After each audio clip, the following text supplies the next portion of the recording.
Ahí está. Bienvenida y bienvenidos a los que se vayan uniendo a este nuevo episodio del Círculo Hipnótico, donde vamos a aprender algunas estrategias que pueden ayudarnos a prevenir el suicidio. Voy a ir avanzando y pues a medida que se van uniendo los voy aceptando. Primero que nada, así como en otros círculos, vamos a hacer lo primero, que es abrir el círculo, tal cual como hacían las brujas antes. Vamos a trazar un círculo en la tierra para delimitar un espacio sagrado y todo lo que está dentro de este círculo es sagrado y todo lo que está fuera es profano o corresponde al mundo exterior. Hay tres brujas en el mito nórdico. Una es Urt, lo que sucedió, el pasado, Verdandi, lo que está sucediendo, el presente, Skuld, lo que sucederá, el futuro. ¿Por qué siguen siendo importantes estas brujas? Porque en temas de suicidio, en ocasiones experimentamos algo que se llama falta de esperanza o desesperanza. Cuando tú sufres de desesperanza, esperas que el futuro sea sombrío para ti. ¿Estás perdiendo la esperanza en el futuro o estás sembrando o cultivando una esperanza que es negativa para ti? Por eso es importante esta bruja. ¿Y por qué es importante la bruja del pasado también? O de lo que sucedió, porque en ocasiones algún tema, algún evento traumático o algún problema que nosotros vivimos en el pasado puede desencadenarnos esta serie de pensamientos que en algún punto pueden llevarnos a tener la intención de quitarnos la vida. ¿Sí? Algo que es importante aclarar antes de continuar es que no solo las personas que tienen depresión piensan en quitarse la vida, ese es uno de los mitos principales. Vamos a conectar con lo que está sucediendo en este momento.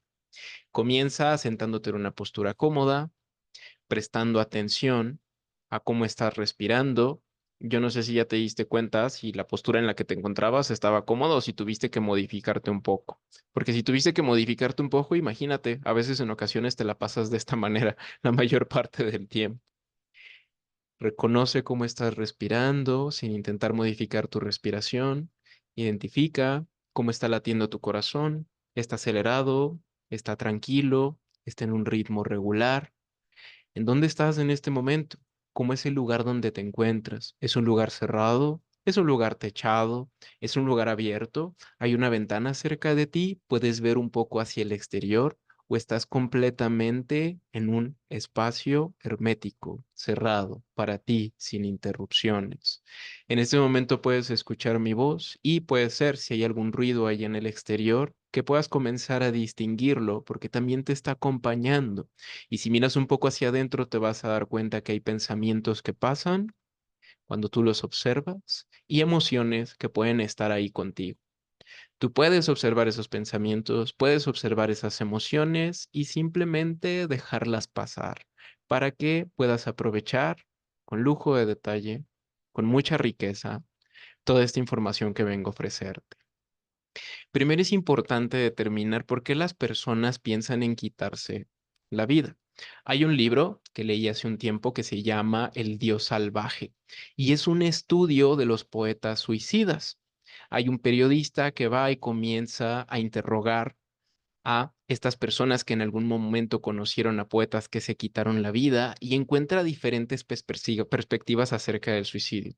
Una de las perspectivas acerca del suicidio es que, por ejemplo, lo hacen las personas que son cobardes. Otra perspectiva del suicidio es que lo hacen las personas que quieren irse con honor, como por ejemplo, en culturas asiáticas se practica el harakiri, ¿sí? Es una forma de suicidio honorable. ¿Vale? Entonces hay diferentes perspectivas, diferentes maneras de ver al suicidio. Unas son más saludables que otras son más convenientes que otras, porque también pudiésemos llegar a tocar el tema de la eutanasia, ¿no? Y hablar un poquito acerca de la bioética, ¿sí? Cuando una persona piensa en la eutanasia, pues es probablemente porque sufre bastante dolor. Yo en algún momento llegué a tener un paciente que estaba haciendo trámites en un país donde eso es legal, ¿sí? Para tener esta muerte asistida. Era tanto el dolor que sentía en su cuerpo todos los días que no le dejaba tener una vida tranquila. Afortunadamente, esta paciente se recuperó, comenzó a reconocer cuáles eran las cosas que de alguna manera eran buenas o valían la pena para vivir y aprendió algunas habilidades para manejar el dolor, ¿sí? Porque así es importante que como comenzamos a reconocer que el dolor es inevitable, pero el sufrimiento es una elección, ¿sí? ¿Por qué las personas piensan en suicidarse? Bueno, este es el modelo de estrés que se utiliza en terapia dialéctico-conductual.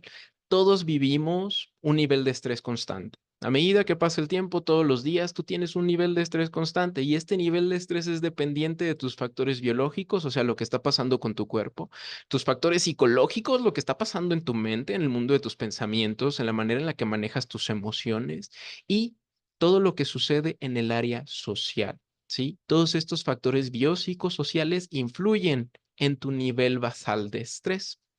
Cuando este nivel basal de estrés se eleva de una manera importante, nos volvemos más sensibles, de tal manera que cuando llega un evento estresante como este ahí atravesado en amarillo, ¿sí?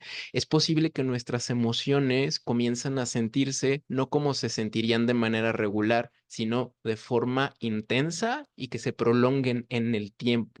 Cuando tú sufres de emociones abrumadoras, necesitas de estrategias para aprender a manejarlas. Las personas que sufren de emociones abrumadoras, hay una metáfora que habla acerca de estos episodios como si fueran incendios.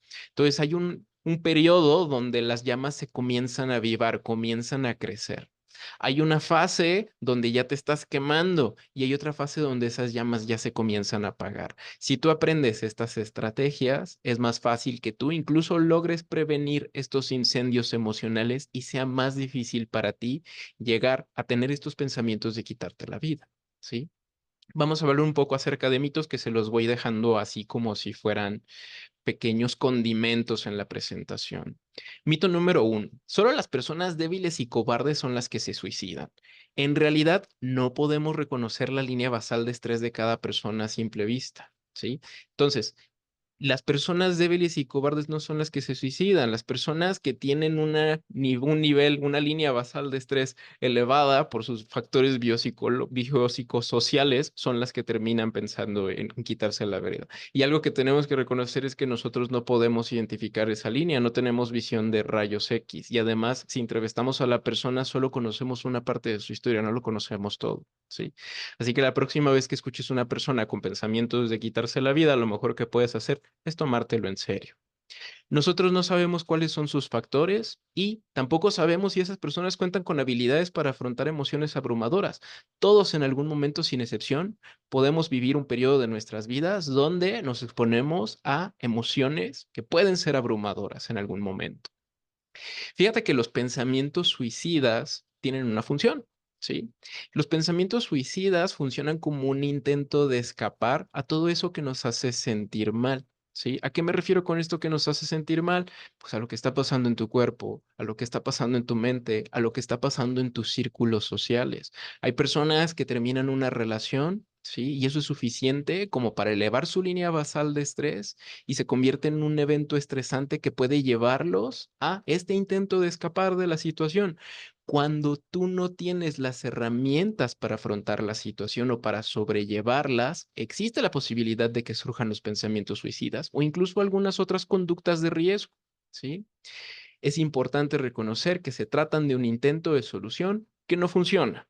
¿Por qué no funciona? Porque todo lo que tú evitas se va volviendo más grande. De hecho, se trata de un comportamiento fóbico. El fóbico lo que hace es evitar y mientras más evita, más grande se hace eso que le genera malestar. Vamos a ver una sección que se llama ¿Qué es lo que puedo hacer por los demás? Todo esto que viene a continuación son algunas estrategias que podemos utilizar con las personas que nosotros de alguna manera les voy a enseñar a reconocer que tienen riesgo suicida, ¿sí? Lo primero que podemos hacer por los demás o por una persona que tiene riesgo suicida es cuidar nuestro lenguaje, ¿sí? En muchas ocasiones me ha tocado escuchar médicos, me ha tocado escuchar terapeutas utilizando, tal vez sin querer, el lenguaje estigmatizante, ¿sí?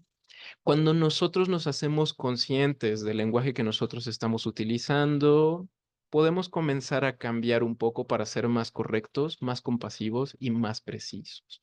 Como por ejemplo el lado izquierdo, podemos encontrar que es estigmatizante decir cometer suicidio, ¿sí? Porque cometer está asociado a los crímenes, como cuando tú cometes un asalto, cuando tú cometes un asesinato, ¿sí? En vez de decir cometer suicidio, podemos decir murió la persona de suicidio o morir de suicidio, ¿sí? Por otro lado, tenemos intentos exitosos, intentos no exitosos, suicidios exitosos o suicidios no exitosos. ¿Cuál es la palabra ahí que de alguna manera puede ser estigmatizante? Lo exitoso y lo no exitoso. Porque imagínate la etiqueta que nosotros le estamos pegando al suicidio, ¿no? Es decir, que si tú lo logras, eres exitoso, ¿sí? Es decir, que si tú lo logras, lo lograste con éxito y también cuidado con esa palabra, o sea, lograr, ¿sí? Ahí también estoy reconociendo parte del lenguaje que yo estoy utilizando. Una cosa es utilizar estas palabras y otra cosa es decir suicidio o intento de suicidio. Tuvo un intento de suicidio en vez de tuvo un intento no exitoso de suicidio. Otra cosa que puede ser estigmatizante es encasillar a la persona en su diagnóstico, como cuando dices, ay, es que es un esquizofrénico, es que es un suicida, ¿sí? Un intentador con intentador a veces nos referimos a las personas que intentan suicidarse, ¿sí? O es un borderline, ¿no? Es un narcisista, eso también puede ser estigmatizante, ¿sí? Porque a menos de que tengas preparación clínica y estés tratando a una persona, es que tú puedes determinar y diagnosticarla con narcisismo. ¿Sí? O con autismo o con lo que tú quieras, ¿sí? En vez de etiquetar a la persona como una enfermedad o como un trastorno, tú puedes referirte a la persona como una persona con pensamientos suicidas, una persona con diagnóstico de esquizofrenia, una persona que experimenta síntomas de trastorno bipolar, dependiendo de lo que está experimentando, sufriendo, ¿sí? En vez de decir estoy lidiando con una persona que es suicida, estoy trabajando o con o junto a una persona que tiene comportamientos o pensamientos suicidas o pensamientos de quitarse la vida, ¿sí? En vez de nosotros interpretar los comportamientos de la persona, que también es algo que he visto que se hace mucho, en vez de decir es una persona que es manipuladora, es que está buscando atención, es que está pidiendo ayuda a gritos, es que no habla en serio acerca de suicidarse, ¿sí? Nosotros no podemos determinar cuál es la intención detrás de estos comportamientos. ¿Sí? Así que lo mejor que podemos hacer es simplemente describir el comportamiento que nosotros estamos observando. En vez de decir, ah, pues mira, está buscando atención constantemente, simplemente describir el comportamiento, que puede ser, me está llamando 5 veces al día, ¿no? No lo interpretes, porque si lo interpretas, es estigmatizante, ¿sí? Un mito más. La persona que realiza intentos de suicidio sin llegar a la muerte tiene la intención de manipular a los demás para obtener atención. No, pues realmente no sabríamos decirte. Nosotros no podemos asumir que conocemos la intención detrás del comportamiento. Solo lo podemos describir. Y si nosotros comenzamos a asumir que el paciente o la persona que tiene estos pensamientos o estos comportamientos suicidas solo está buscando obtener atención, es importante reconocerlo porque esto cambia la manera en la que nosotros tratamos a la persona. Y si nosotros cambiamos la manera en la que nosotros tratamos a la persona, pues eso ya no es bioético, ¿sí? ¿Cuál es la primera línea de cuidados? Y eso se me hizo muy curioso cuando lo aprendí. Resulta que el 84% de las personas que mueren a causa de suicidio acuden a una cita con prestadores de servicio de salud primaria, o sea, con el médico, con el nutriólogo, ¿sí? Con el psicólogo, ¿sí? Y usualmente acuden con estas personas un año antes de morir, un año antes de suicidarse. Eso significa que si nosotros atendemos esta primera línea, pues ya estamos atendiendo el 84% de las personas que se mueren de suicidio, ¿sí? ¿Cómo nosotros podemos detectar estas personas que están en riesgo? Pues utilizamos algunas evaluaciones. Una es la prueba PHQ-9, que es una autoevaluación. Tú la puedes hacer solita. De hecho, aquí está el enlace por si la quieren realizar. Algunos ya lo realizaron. Y otra es la escala de Columbia, que es una evaluación clínica. Necesitas un clínico que te ayude a realizar. Sí. En la prueba PHQ-9 hay una pregunta, la pregunta número 9, ¿sí? Y los que responden esta pregunta número 9 de manera afirmativa, pues tienen un predictor de suicidio, ¿sí? No es necesariamente forzoso y rígido, pero sí existen estadísticas que dicen que aquellos que responden de manera afirmativa a la pregunta 9, en los próximos 9 meses tienen este riesgo de realizar algún acto suicida. ¿Sí? ¿Qué es lo que nosotros podemos hacer para contener? ¿Qué es lo que nosotros podemos hacer para los demás? Preguntar directamente, ¿alguna vez has pensado en quitarte la vida? Yo como médico, a partir de que comencé a estudiar estas partes, a todos mis pacientes en algún momento, si puedo en la primera consulta, les pregunto, oye, ¿alguna vez has pensado en quitarte la vida o has tenido pensamientos de quitarte la vida de alguna manera? ¿Sí? Hay un mito aquí que también es muy interesante. El mito es, si pregunto acerca del suicidio, la persona comenzará a pensar en ello. Pues la realidad es que no. Si tú no preguntas, lo que sí va a pasar es que va a pasar desapercibido, ¿sí? va a resultar que va a pasar cerca de ti o ante ti una persona que tiene riesgo suicida y no te vas a dar cuenta de ello. Si alguna persona te habla acerca del suicidio, no te quedes callado, ¿sí? Tres cosas que puedes hacer, valídalo. Algo como gracias por decirme lo que piensas acerca del suicidio. Hazlo saber que es importante, ¿sabes qué? Tu vida es importante para mí y brinda esperanza. Veo que has pasado por mucho. Eres una persona muy fuerte y existen algunas cosas que tú puedes hacer para sobrellevar esta situación. Otra cosa que también es muy bueno preguntar es, oye, ¿por cuáles razones no te suicidarías el día de hoy? Existen algunos factores que son protectivos. Mientras más factores de estos tú tengas, pues menos riesgo tienes, ¿sí? Los factores protectivos pueden ser la familia, los hijos, las mascotas, la religión, el trabajo, a veces hasta los hobbies pueden ser, la pareja, ¿sí? Cada quien tiene sus factores protectivos. Imagínate que tu vida es un pastel de factores protectivos y que tiene un montón de pedazos alrededor, ¿sí? Mientras más pedazos tenga ese pastel, más seguro es. Y mientras menos pedazos tenga, más riesgoso. Imagínate llegar al momento donde ya no tengas nada. Imagínate que es simplemente un plato sin pedazos. Ahí es cuando el riesgo es más alto. Cuando ya no hay nada que perder, ahí es una señal de cuidado, algo puede pasar, ¿sí? Otra cosa que podemos hacer con nuestro lenguaje es enlazar nuestras declaraciones, ¿sí? Estos enlaces se realizan en dos pasos. Primero, aceptamos y validamos a la persona y después enlazamos con la esperanza y con el cambio. Por ejemplo, y esto lo he hecho con algunos de mis pacientes, estoy consciente que has pasado por mucho y entiendo cómo te sientes. Es importante que sepas que no siempre te vas a sentir así y hay algo que tú puedes hacer en este momento para ayudarte, ¿sí? La primera frase, has pasado por mucho, es una frase de aceptación, ¿sí? La validación, entiendo cómo te sientes, ¿sí? ¿Cuál es la esperanza? No siempre te vas a sentir así, ahí estamos sembrando esperanza. ¿Y cuál es el cambio? O cuál es la acción, así como en la publicidad, ¿no? Que hay una llamada a la acción de dale clic ahora en suscribir o dale like, ¿no? Hay algo que tú puedes hacer en este momento para ayudarte. ¿Qué es lo que pueden hacer para ayudarles? ¿O qué es lo que pueden hacer para ayudarse a sí mismos? Eso es lo que vamos a ver en un momento, ¿sí? Otra cosa que también es buenísima es el contar historias. Hay diferentes maneras de contar historias y hay historias que pueden ser sanadoras. Si tú has tenido una experiencia de vida que tenga que ver con el suicidio o si has sobrevivido a una experiencia suicida, tienes una historia que valdría la pena contar, ¿sí? Cuando tú cuentas esta historia, de alguna manera inconscientemente estás transmitiendo o incluso conscientemente si lo haces a propósito, estás transmitiendo esas habilidades o esas cosas que te ayudaron a ti a sobrevivir cuando parecía que ya no iba a amanecer, ¿sí? Otra manera de utilizar la historia es a través de las habilidades de afrontamiento. ¿De qué se trata? De que tú aprendas una habilidad para afrontamiento, que les voy a enseñar ahorita, que elabores una historia acerca de cómo tú utilizaste esa habilidad y cómo te ayudó, ¿sí? Y que la cuentes para que sea más fácil recordarlo. No es lo mismo agarrar y dar un instructivo y decirle, ¿sabes qué pasó? Uno, dos, tres, cuatro, cinco, seis, se acabó. A contarle una historia acerca de cómo lo hiciste tú, de cuáles fueron los problemas que se presentaron cuando de alguna manera intentaste desarrollar esa habilidad o utilizarla para sacarte de un problema como este, ¿sí? Hay dos intervenciones que tienen suficiente evidencia científica como para decir que pueden ayudar a la prevención del suicidio, ¿sí? La primera de esas estrategias o intervenciones es la evaluación de medios letales. Resulta que las personas que tienen pensamientos suicidas cuentan con un método de elección. Conozco personas que es muy común que utilizan o su método de elección son las pastillas. Conozco personas que su método de elección son los punzocortantes, utilizar unas tijeras, utilizar un cuchillo, ¿sí?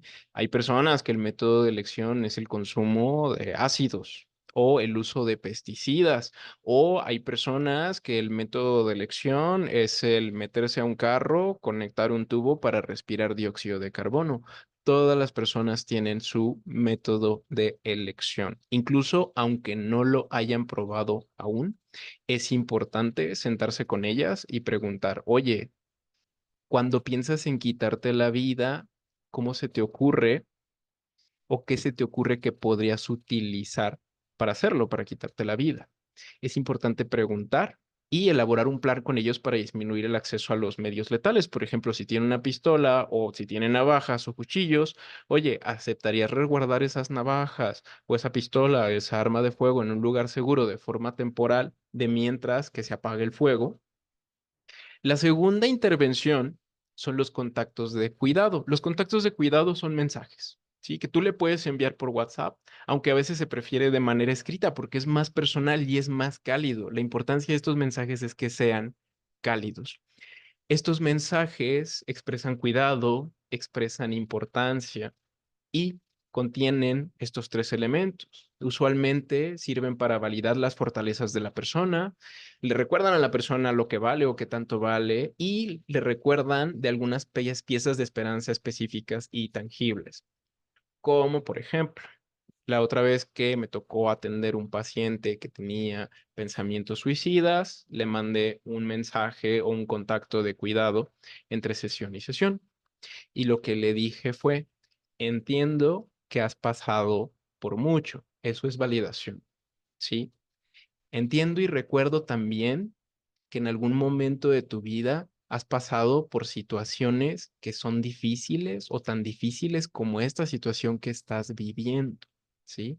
Eres importante, te recuerda lo que vale, ¿sí? Así como tú pudiste en el pasado sobrellevar esa situación, confío en que ahora tienes los recursos necesarios para atravesar esta situación, ¿sí? Los objetivos de estos contactos de cuidado son el de reducir la soledad, el aislamiento de las personas, mejorar la memoria de las habilidades, o sea, recordarle momentos donde han utilizado sus habilidades y lo han hecho de forma exitosa, y proveer esperanza además de forjar conexiones. Hay una noticia que se hizo viral en Estados Unidos, salió en el noticiero. Era un chico que estaba saliendo de su casa y su plan era tirarse de un puente. Y mientras iba caminando, le llegó un mensaje de su terapeuta, un mensaje de contacto de cuidado, ¿sí? Gracias a este mensaje fue que él pudo detenerse, ¿sí? Él cuenta, porque lo entrevistan, que lo que necesitaba era que alguien enviara una señal desde afuera, ¿sí? Una cosa es cuando tú pides ayuda y otra cosa es cuando la ayuda te es ofrecida. En estas circunstancias, vale la pena extender la mano, ¿sí? No para resolver por ellos, pero para recordarles que valen, que no están solos y que tienen las habilidades para sobrellevar esta situación. Estos son algunos temas que podemos encontrar en los contactos de cuidado por si quieren hacer algunos. Lo que sientes tiene sentido, no estás solo, espero verte pronto, tengo esperanza en ti, te admiro, has pasado por momentos difíciles, tú sabes cómo atravesarlos, creo en ti. O podemos también compartir una memoria específica que tienes con la persona. Si ya sabes que la otra vez me estaba acordando de cómo te reíste en la última sesión que nos vimos y sé que estás pasando por una situación que es muy difícil. Te recuerdo que no estás solo, que hay personas que están pensando en ti y vas a ver que con el tiempo esto va a cambiar.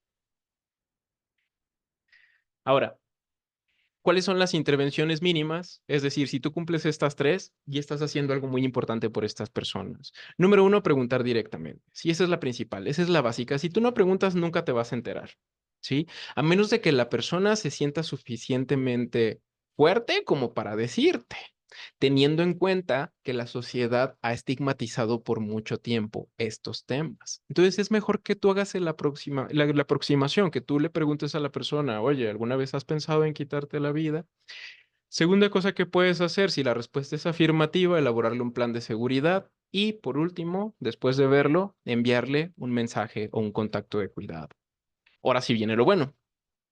¿Qué es lo que tú puedes hacer por ti mismo? ¿Qué es lo que tú puedes hacer por ti misma en caso de que estés viviendo esta clase de situación? ¿Sí? Cuando tú estás experimentando un episodio de emociones abrumadoras, es como si estuvieras en un incendio. Y si tú no sabes qué es lo que tú puedes hacer para sobrevivir a un incendio, pues disminuye esa probabilidad de que sobrevivas, ¿sí? O de que las cosas salgan bien, ¿vale? Si tú te preparas antes del incendio, si tú tienes algunas directrices que de alguna manera puedes comenzar a seguir o practicar, es muy posible que en el momento de que comiencen a elevarse las llamas, tú puedas apagarlas, ya sea utilizando un extintor, ¿sí? O algún otro método. O si de plano ya se está quemando tu lugar, puedes hacer algo para salir de ahí, ¿sí? O si ya se está apagando, puedes reconocer, ¿sí? Para que sepas que está por terminar. ¿Qué es lo que nosotros utilizamos para apagar estos incendios? Habilidades de terapia dialéctico-conductual, ¿sí? Una de las principales habilidades es la de realizar la acción opuesta. En la mitología griega, me parece que hay un titán que se llama Sísifo, al cual los dioses le ponen una maldición. Su maldición es que todos los días, en la mañana, tiene que arrastrar una piedra a través de una pendiente hasta llegar a la cima de una montaña. Y el momento en que él desciende la montaña y amanece al siguiente día, la piedra está justo donde él la encontró en la mañana anterior. Entonces, todos los días la piedra vuelve a su lugar y él tiene que levantarla y subir y subir y subir y subir, llevarla hasta la cima para el siguiente día repetir el mismo proceso. Algo que es interesante es que la piedra no cambia. La piedra sigue pesando lo mismo. Al principio cuesta, pero mientras más la levantas, más fuerte te vas haciendo. Hacer lo opuesto básicamente es empujar, ¿sí? Es empujar en una dirección contraria a lo que tú sientes ganas de hacer. Si tú quieres hacer lo opuesto, lo único que tienes que hacer es, número uno, notarle la emoción, qué es lo que estás sintiendo. ¿Sí? Sientes desesperación, sientes desesperanza, sientes tristeza, sientes dolor, sientes miedo.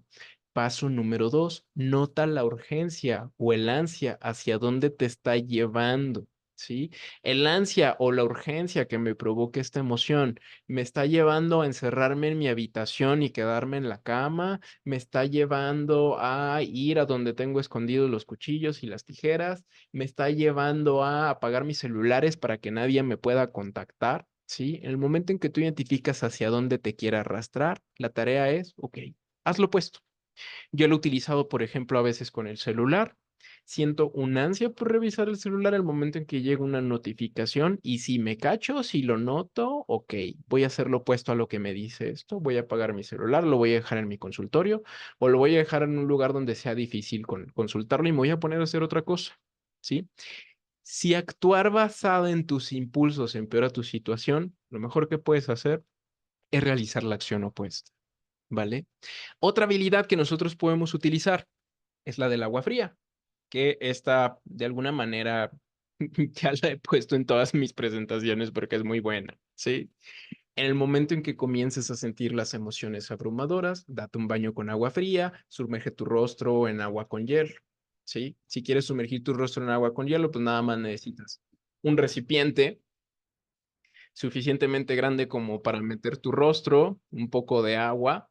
Antes de hacerlo, mides tu nivel de estrés, o sea, del 1 al 100, qué tan estresado estás, qué tan intensa es la emoción que estás sintiendo.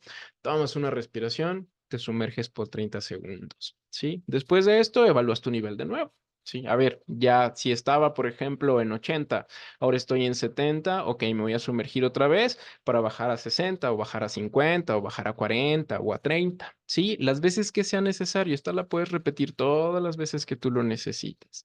Obviamente para hacer todas estas cosas, tú necesitas identificar o necesitas aprender a identificar cuáles son las señales, ¿sí?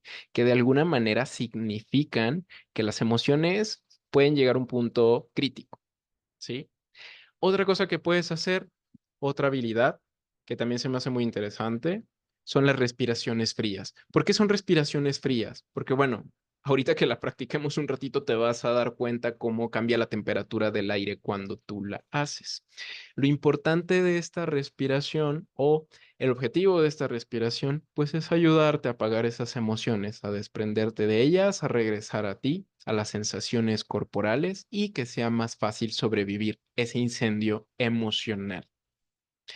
Entonces, vamos a poner música de fondo y nada más vamos a hacerlo por unos 5 minutitos si quieren. Vamos a compartir el audio. Probablemente ya deben estar escuchando el audio. Ya lo voy a bajar un poquito porque está muy alto aquí donde estoy. Sí. ¿Cómo es esta respiración de las que les estoy hablando? Sí. Esta respiración, a diferencia de la otra que en algún momento les enseñé, es un poco sí, es un poco diferente. Para hacer esta respiración, lo único que tienes que hacer es enrollar tu lengua o hacerla taquito, así. Cuando sacas la lengua en forma de taquito, ¿sí? ¿Y qué es lo que vas a hacer? Vas a inhalar a través de tu boca. Imagínate que tu lengua es como un popote, ¿no? ¿Y qué es lo que pasa con el popote? Si alguna vez has utilizado, por ejemplo, estos popotes que son muy chiquitos, que realmente son agitadores que se utilizan para el café, te vas a dar cuenta que cuando tú intentas succionar, ¿sí? Entra el líquido, pero de una manera muy lenta. Y ese es el objetivo, ¿sí? Entonces enrollas tu lengua, inhalas y exhalas por la nariz.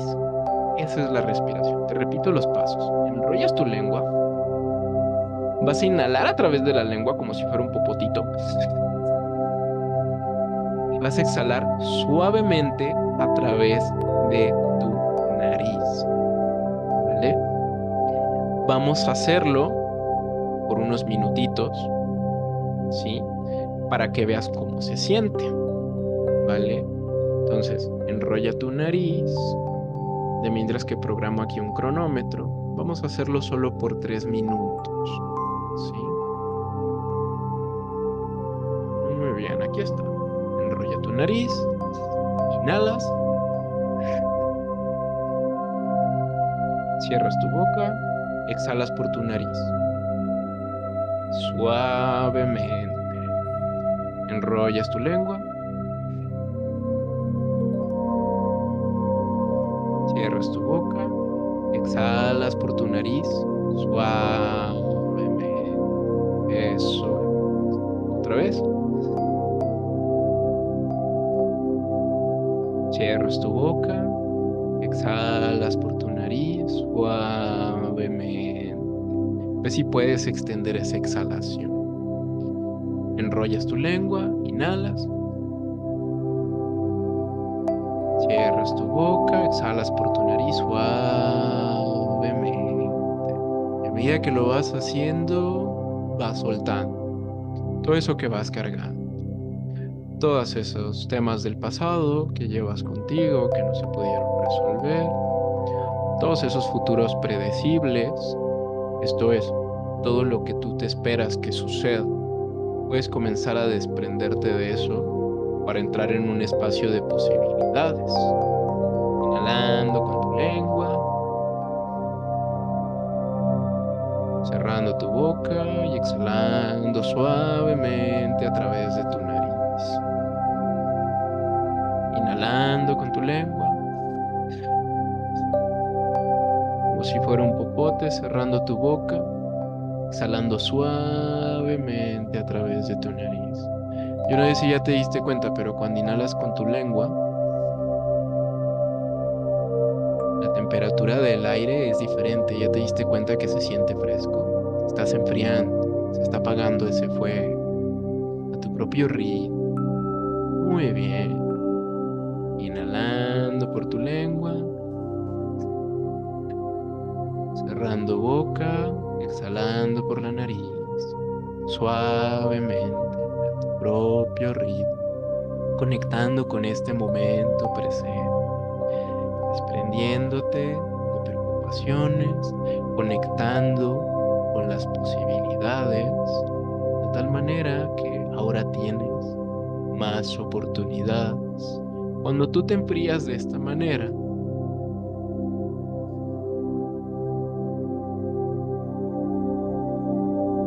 es más fácil tomar decisiones más claras. Es más fácil pensar con mayor claridad.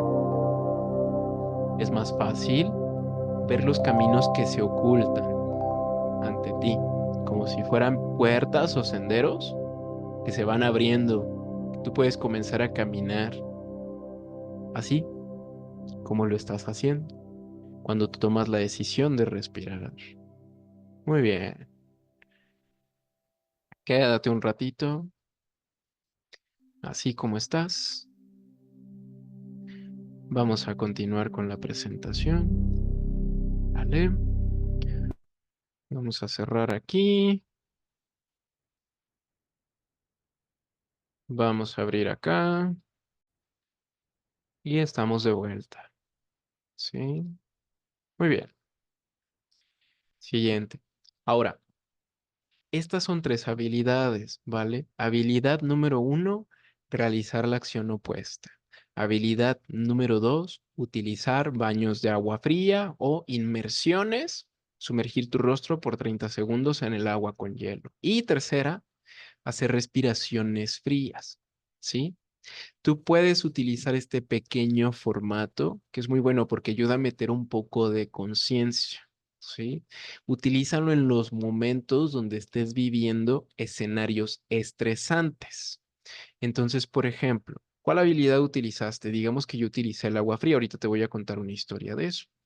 ¿Cuál es el escenario? Cuando la última vez que yo utilicé agua fría, resulta que hay una parte mía que es un poco hipocondríaca a veces. Y se me ocurrió fumigar un poco la casa. El veneno que utilizo, pues me dijeron, cuidado porque es muy venenoso y es muy tóxico. Y entonces agarré y para fumigar bien, según yo, cerré las ventanas de la casa, comencé a rociar por todas partes y de pronto comencé a sentir una sensación rara en mi garganta y dije, chin, ¿sí? Esa es la situación, ¿sí? Acabo de fumigar, siento un picor en mi garganta y mi nivel de estrés en ese momento se disparó como, si es del 1 al 100 se disparó como hasta el 90, ¿sí? E iba a tener un ataque de pánico. ¿Cuál era mi impulso? Pues lo que yo quería hacer en ese momento es salirme corriendo. Lo que yo quería hacer en ese momento también era inyectarme algo, algún corticoide, porque sentía que la garganta se me iba a cerrar. ¿Y cuál era la fuerza del impulso? Pues yo creo que la fuerza del impulso era como un 70, ¿sí? Era un poco elevada.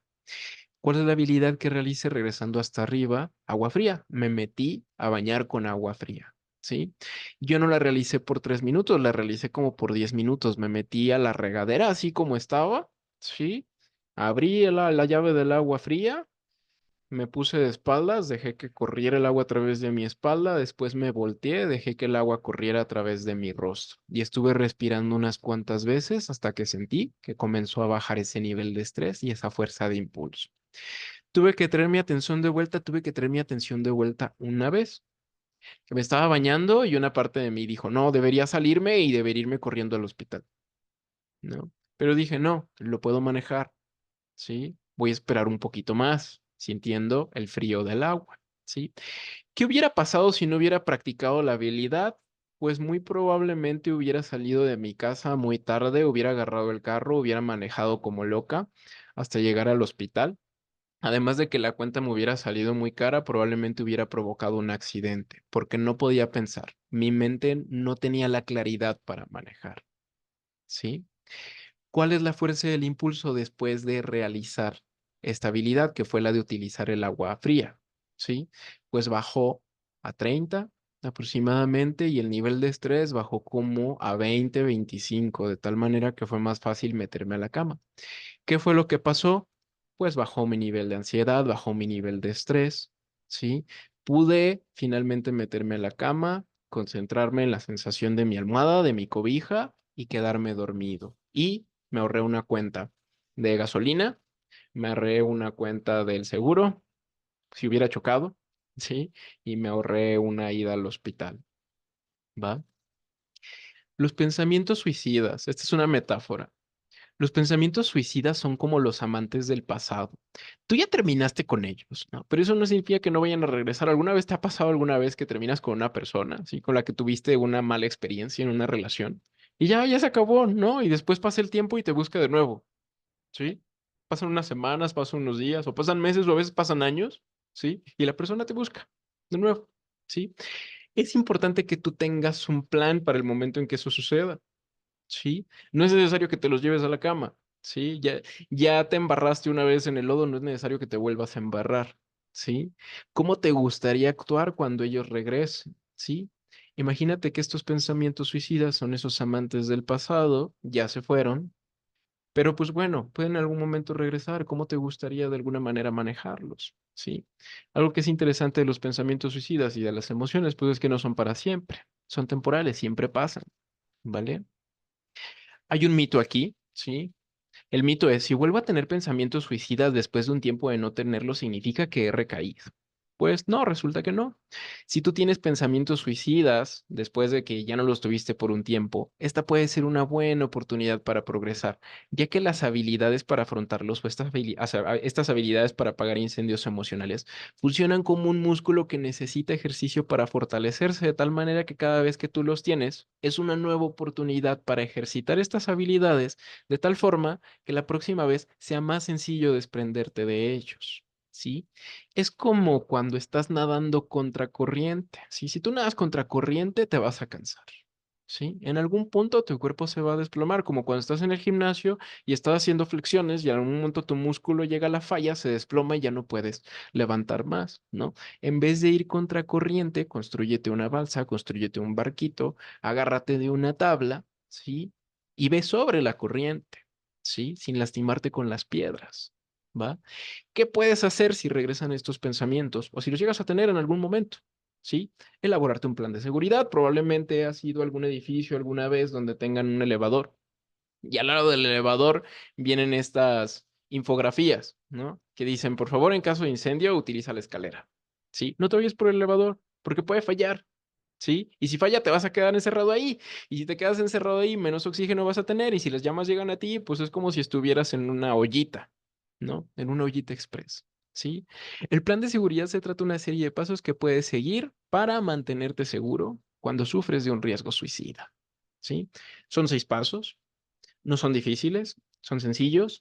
Y al final, bueno, al terminar la presentación, les voy a enviar entre hoy y mañana un documento donde vienen los pasos para que ustedes armen su propio plan de seguridad, si en algún momento lo necesitan para ustedes o para alguien más, ¿sí? La intención con este plan es que lo rellenen, ¿sí? Y que lo tengan al alcance si tienen riesgo suicida o si conocen a una persona, si atienden pacientes, si tienen un paciente que tiene riesgo suicida, se pueden sentar con él para rellenar los espacios del plan y que se lo lleve y que lo tenga impreso, que lo pegue en su refrigerador, si tú quieres, con un imán o que lo lleve en su bolsa a todas partes, para que sepa cuáles son los pasos que puede seguir para mantenerse seguro.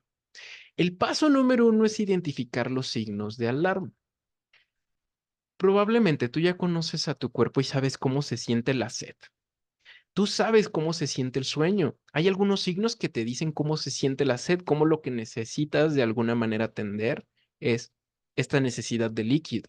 Tú sabes cuáles son los signos de que necesitas dormir, ¿sí? El sueño es esa clase de signo, cuando comienzas a bostezar, cuando comienzas a cabecear, todos esos son signos que significan, ¿sabes qué? Necesitas atender esta necesidad.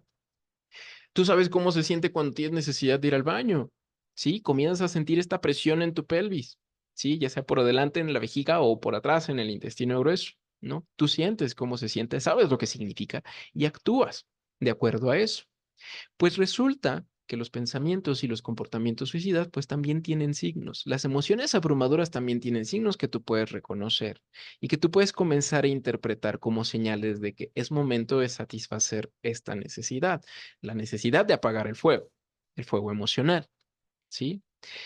¿Cuáles son los signos que significan que necesito ayuda? Tienes que sentarte a pensar para reconocer cuáles son los pensamientos, cuáles son las imágenes, cuáles son las situaciones, los humores o los comportamientos que representan signos de, ok, cuidado, signo de alarma. De aquí en adelante las emociones se van a ir para allí, para arriba va a comenzar un incendio y necesito estrategias para mantenerlo, contenerlo o apagar, ¿sí?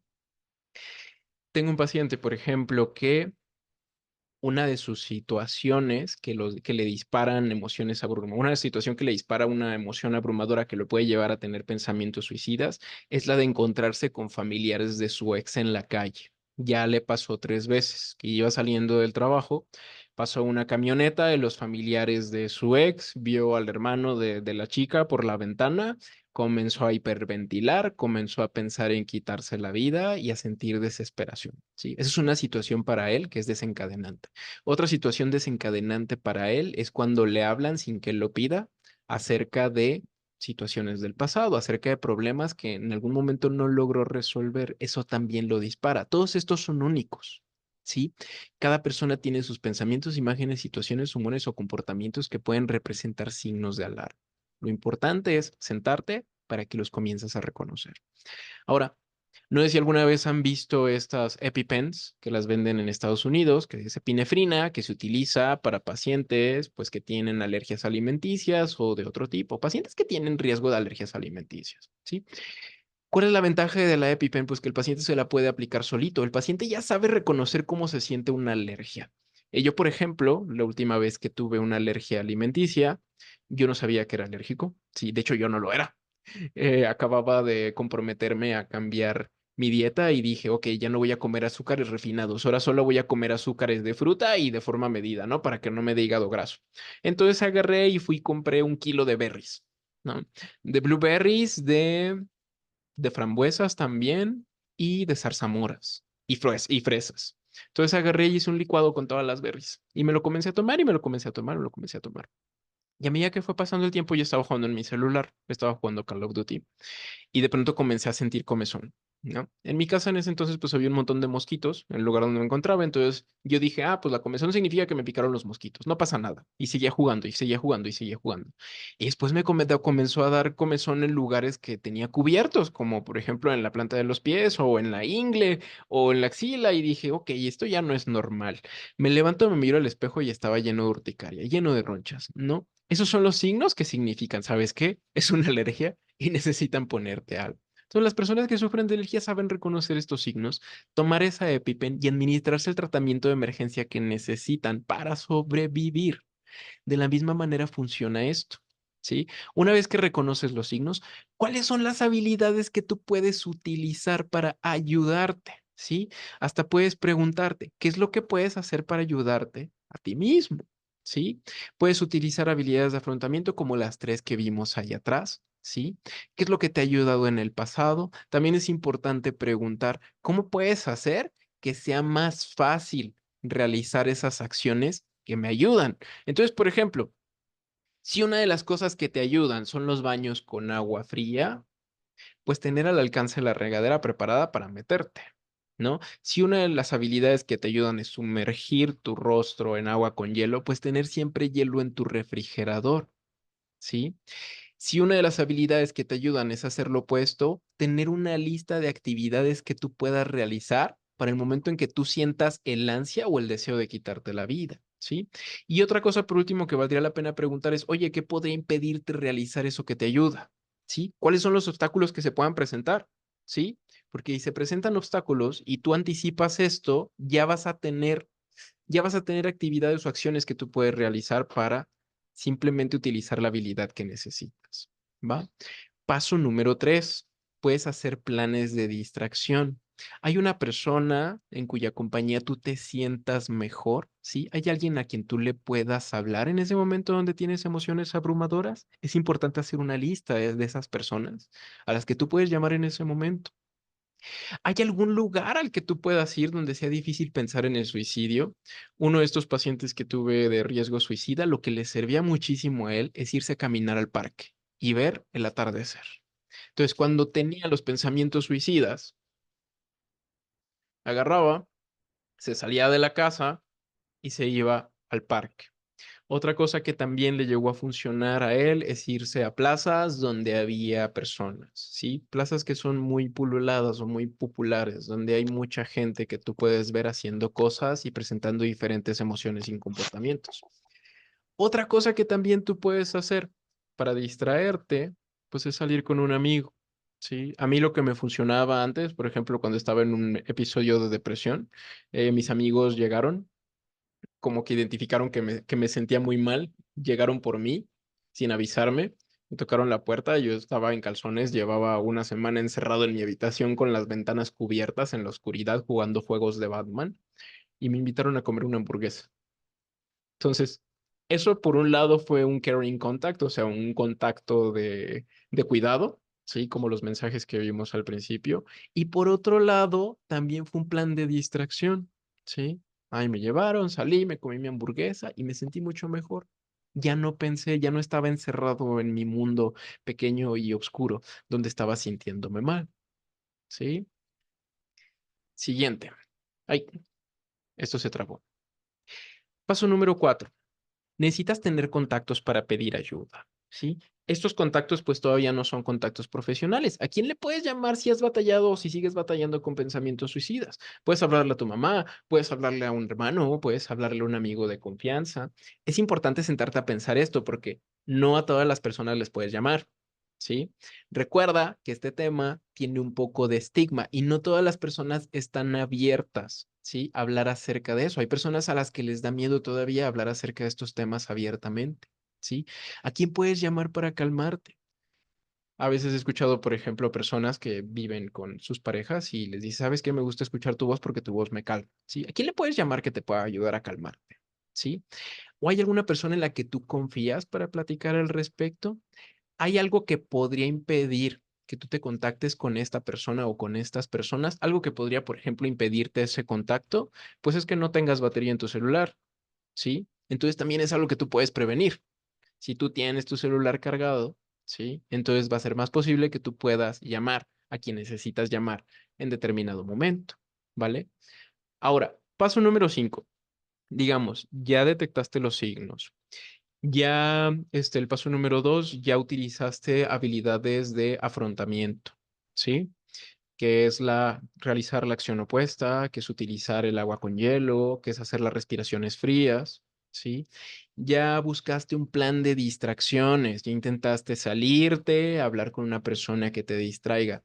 Ya intentaste llamar por teléfono a una persona de confianza o contactar con ella para hablar de cómo te estás sintiendo, ¿sí? Si todavía en este punto sientes un deseo irrefrenable por quitarte la vida, puedes utilizar contactos de agencias profesionales, ¿sí? O imagínate también, ¿no? Si tú hiciste las llamadas, nadie te contestó, si quisiste salir con nadie, nadie quiso salir, siempre tienes o siempre es importante que tengas al alcance los contactos de agencias profesionales, ¿sí? Aquí hay una pequeña lista, ¿sí? No son todos, son algunos de los principales. Por un lado está Trevor Project. Este es muy importante porque es especial, es para juventudes LGBTQ+, porque son un grupo de riesgo. ¿Sí? Son un grupo especial de riesgo suicida, ¿vale? También está la línea de la vida, ¿sí? A la que puedes llamar las 24 horas. Esta vale la pena tenerla registrada en el celular, ¿sí? Cuando eres o tienes una persona que tiene riesgo suicida. También está SAPTEL, que es apoyo psicológico e intervención en crisis. También está esta de atención psicológica a distancia de la UNAM, ¿sí? Esta parte de Comenzar de Nuevo, que también es una agencia, está enfocada a personas que tienen problemas con su imagen corporal y desórdenes alimenticios. Y por último, la línea Sin Violencia, que es para mujeres que están viviendo situaciones de violencia. Esta presentación se las voy a pasar para que tengan el directorio. Y si quieren, pueden entrar a esa página de internet. Cuando ustedes tengan el PDF de la presentación, este es un hipervínculo, le pueden dar clic y les abre un directorio de líneas de ayuda a las que pueden llamar y la mayoría son 24 horas, ¿sí? Casos especiales son notas con las líneas de ayuda, ¿sí? Hay una línea de ayuda que te conecta con la policía, hay un departamento de la policía que se encarga de atender este, atención en crisis, que se carga de dar atención en crisis, ¿sí? En una ocasión, tuve que llamar a esta línea porque tenía un paciente que amenazaba dispararse con una escopeta y pues yo no puedo controlar eso, yo no tengo las habilidades para contener a alguien que tiene una escopeta, ¿sí? Llamé a la policía lo tuvo que someter y lo llevaron al hospital para de alguna manera regular, ¿sí? De preferencia, si es una situación donde no hay armas de fuego, es una situación que tiene posibilidad de ser manejada, ¿sí?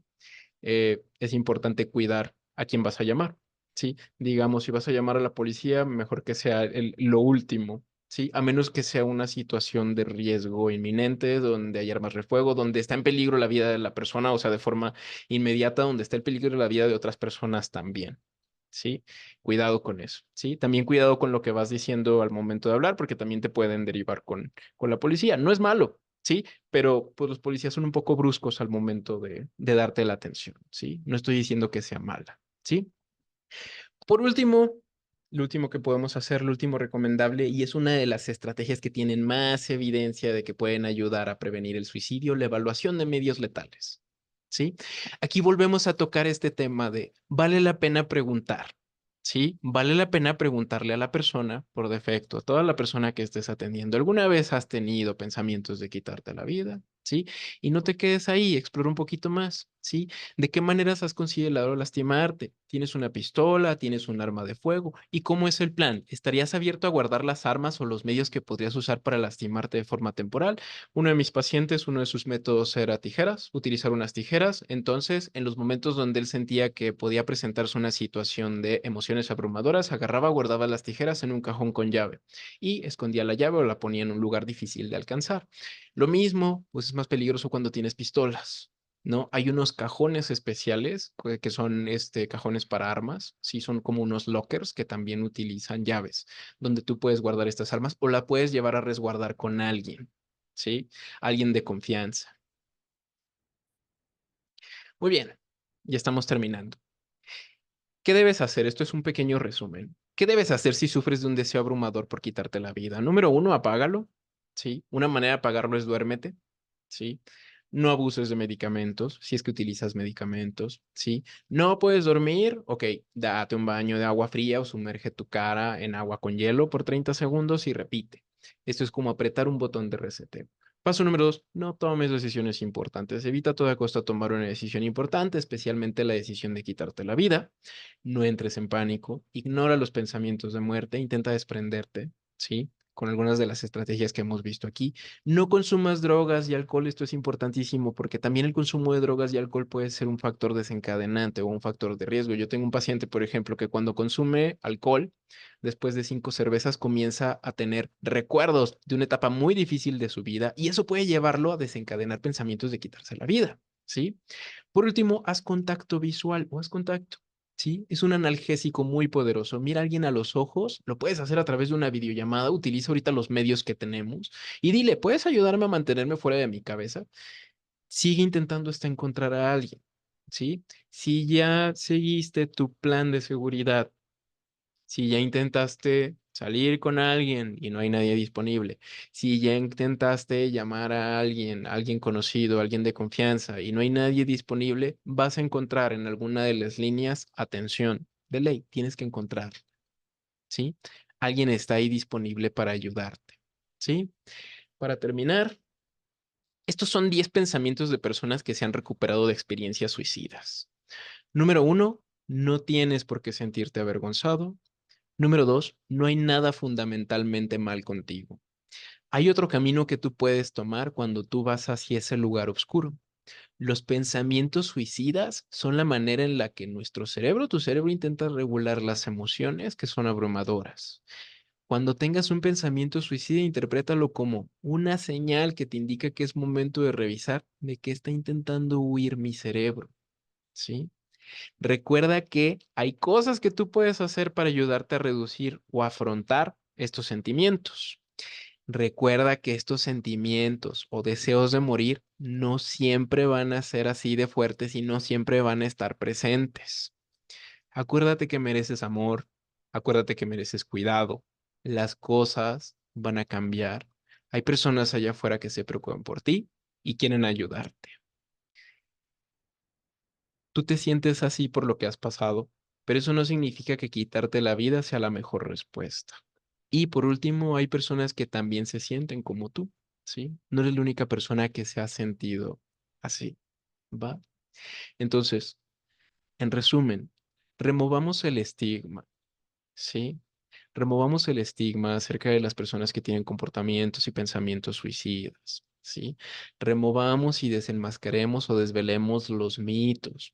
Si tú le preguntas a una persona directamente, oye, ¿has pensado en quitarte la vida? Eso no va a hacer que comience a pensar en quitarse la vida o que aumente su riesgo de cometer, bueno, perdón por la palabra, o que aumente su riesgo de realizar un comportamiento suicida.